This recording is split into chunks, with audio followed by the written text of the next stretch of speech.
For 105 days, Adolf Hitler lived underground while Berlin burned above him. What happened in those final hours in the Führerbunker has been pieced together from the testimony of the few who survived. As you imagine the claustrophobic corridors and cramped rooms of the bunker, consider this: on January 16, 1945, Hitler had moved his headquarters to the Führerbunker, a complex of rooms and tunnels 8.2 meters below the Chancellery building, where he would remain until his death. As the Soviet army closed in on Berlin, the city was in ruins, with over 100,000 buildings destroyed and more than 3 million residents displaced. By April 12, 1945, American forces had reached the Elbe River, just 100 kilometers west of Berlin, and the Soviet Union had launched a massive assault on the city's eastern outskirts, with 2.5 million troops and 6,000 tanks. The once mighty German army was now in shambles, with only 100,000 soldiers remaining to defend the capital. Can you envision the desperation that drove Hitler to remain in the bunker, even as the war was clearly lost? On April 22, 1945, Hitler ordered the arrest of General Gotthard Heinrichsay, the commander of the German army on the Eastern Front, for his refusal to follow orders, further highlighting the chaos and disarray within the Nazi leadership. On April 29, 1945, Adolf Hitler married his longtime companion, Eva Braun, in a small ceremony in the Führerbunker, with only a handful of witnesses present, including Joseph Goebbels and Martin Bormann. The next day, April 30, 1945, Hitler held his last military conference, where he was informed that the Soviet army had broken through the German defenses and was just a few kilometers away.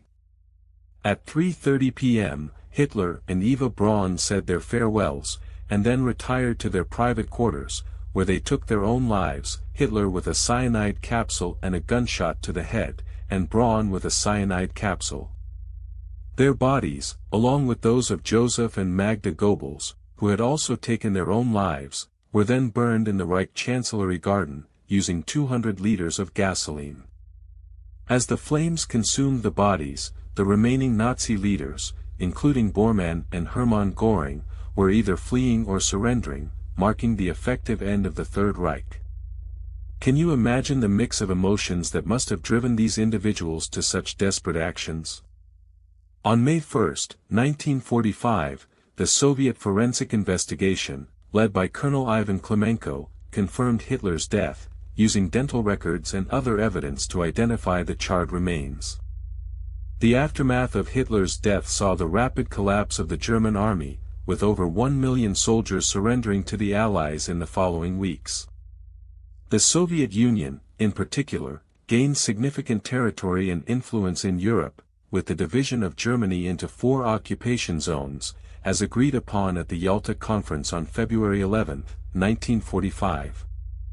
As you consider the implications of these events, ask yourself, what would have happened if Hitler had attempted to flee or surrender, rather than taking his own life?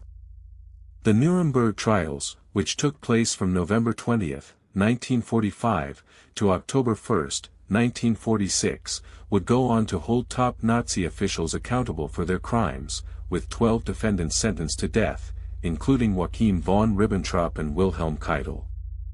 As you reflect on the events of those final days in the Führerbunker, remember that the legacy of Hitler's reign continues to shape our world today, with the consequences of his actions still felt in modern politics and international relations. What will you take away from this somber chapter in human history?